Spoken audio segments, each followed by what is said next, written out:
Day 38. JT with the Truth of Trading channel. Getting back in the groove.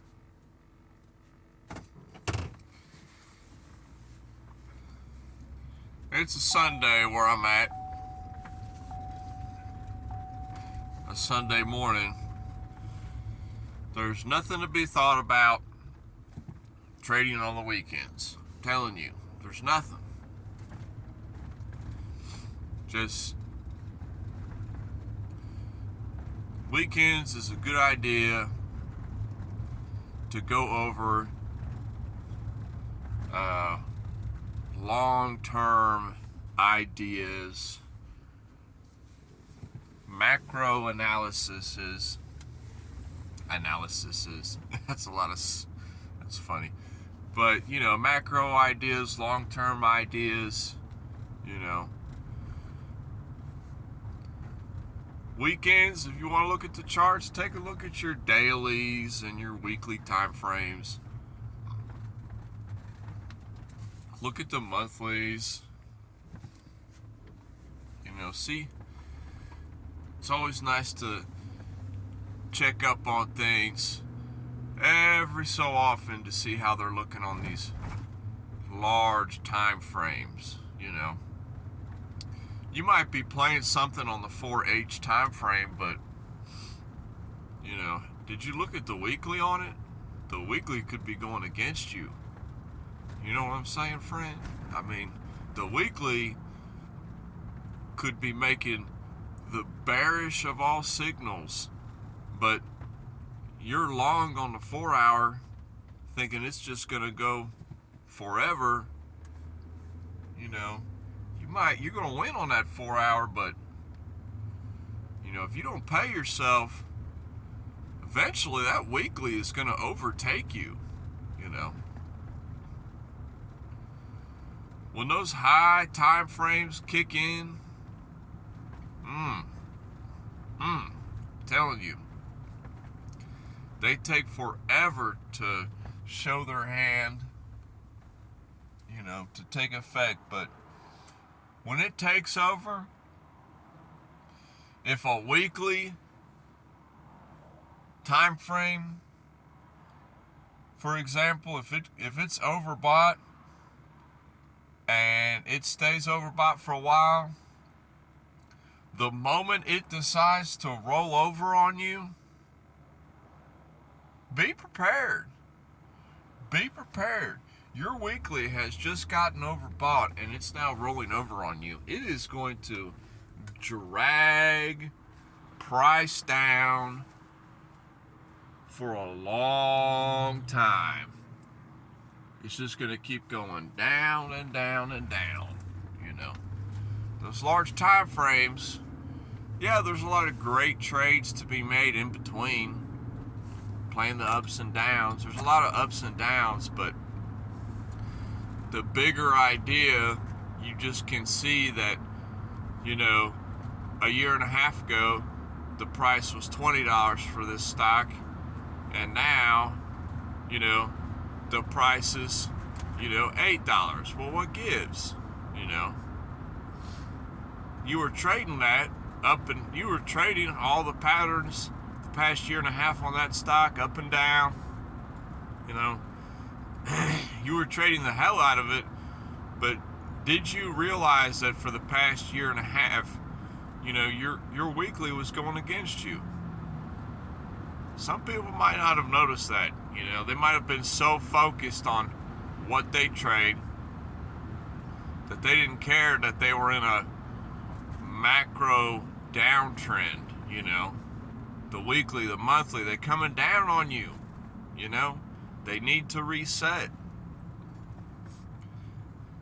If you had once you got in a short to the downside and you have some higher time frames in your favor, an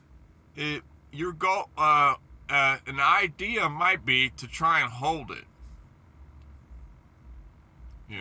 And that's something that I'm teaching myself too, is yes, I have a great trade on this hourly or, this 4H time frame. Man, I had a good trade, played here to here.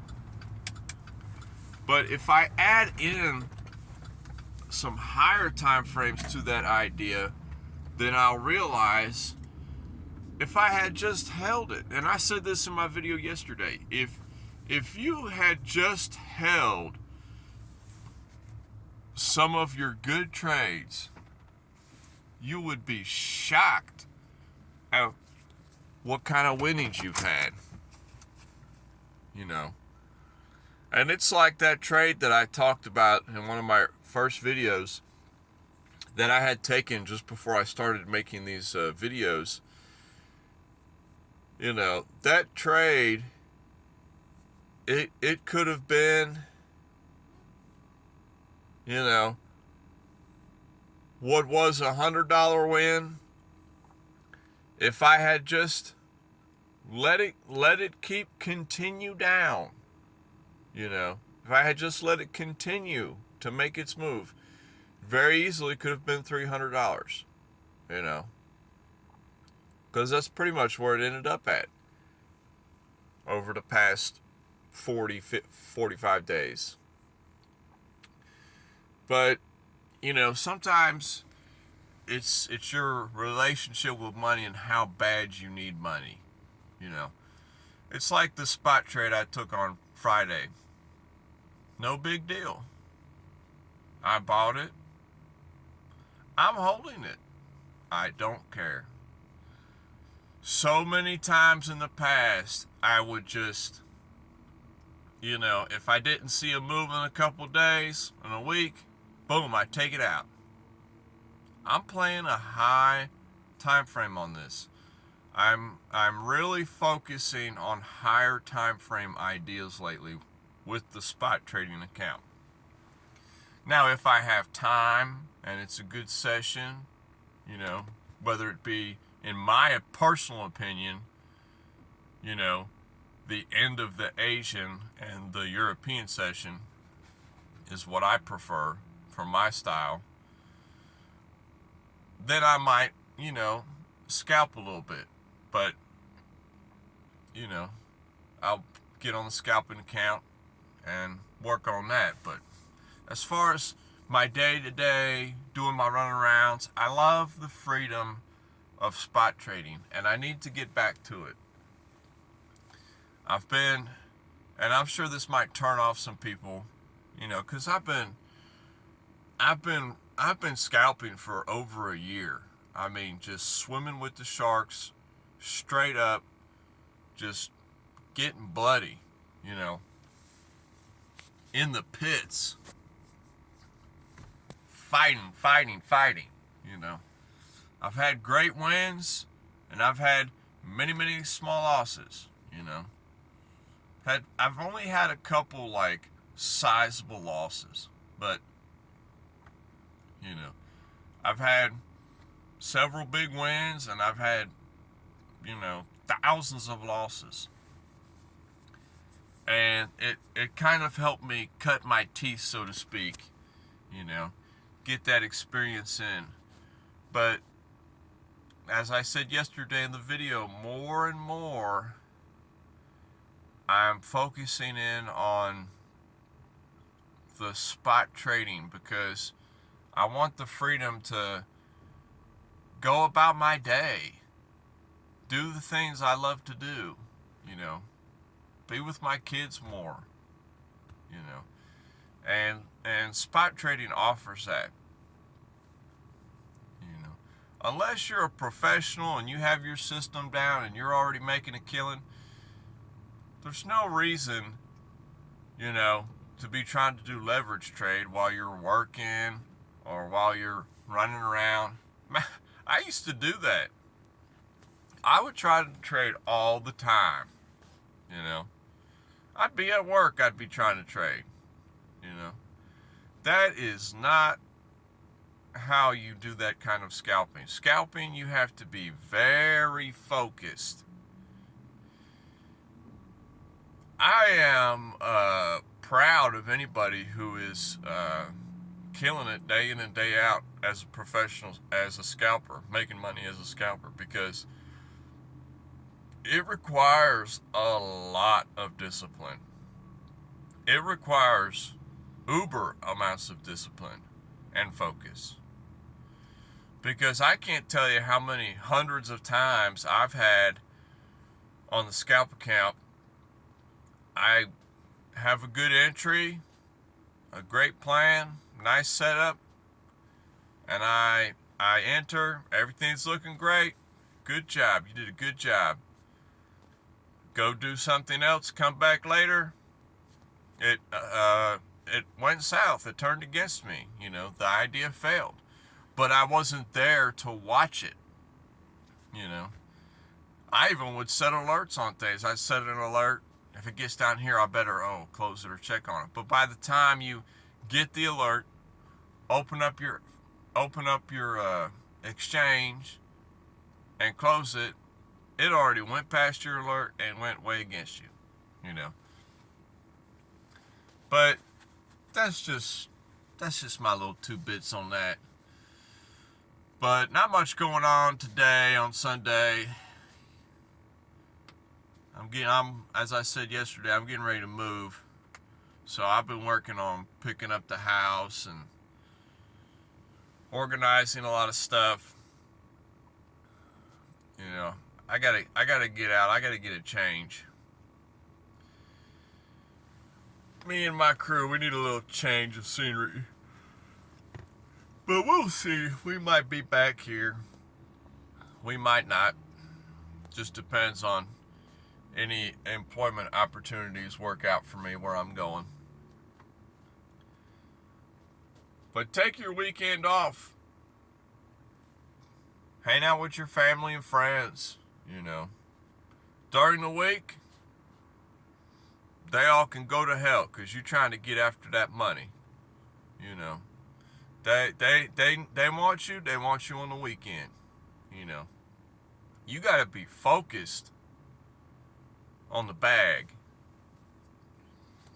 I've been so focused for a year on the technicals of trading and a lot of the ins and outs of it.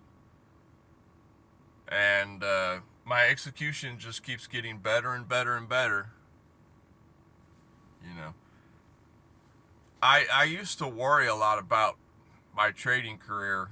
Am I wasting my time? Is this a waste of time? What am I doing? What's wrong with me? I've put, several thousand hours in, and I have nothing to show for it except for a negative account, in the long term, I'm winning now more than I am losing, but the overall pictures from the day I started till a little over 2 years now, yes, my P&L is still negative, but and that's another thing. That's another thing. So many traders base their progress off of their P&L. And I am the number one person. I'm guilty of that, big time. I always used to think how horrible of a trader I was for such a long time because I hadn't got to the bag yet. I hadn't made no money yet. I haven't become profitable yet. I am such a crappy trader. What's wrong with me? I'm the worst. There's thousands of people out there making money every day, hand over fist. 10,000, 20,000, 50,000 a day, making all this money every day in, day out. That seems hard to believe, but it's true. A legitimate would be, there's thousands of people who are making $1,000 a day. I'll put it like that.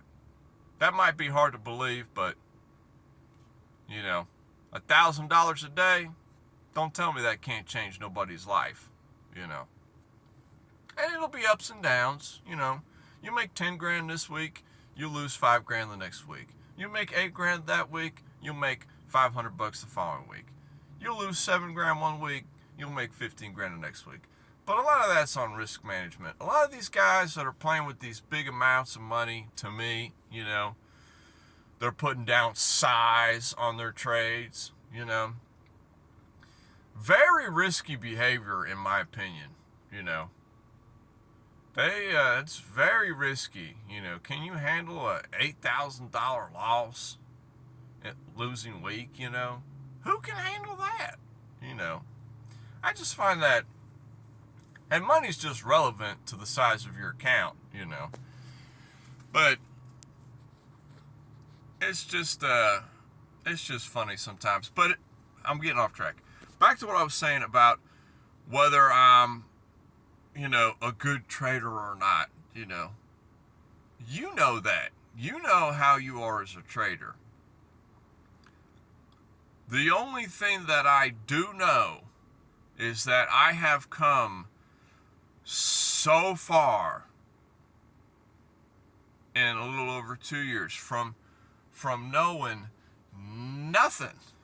I mean nothing at all about trading to the point I'm at now.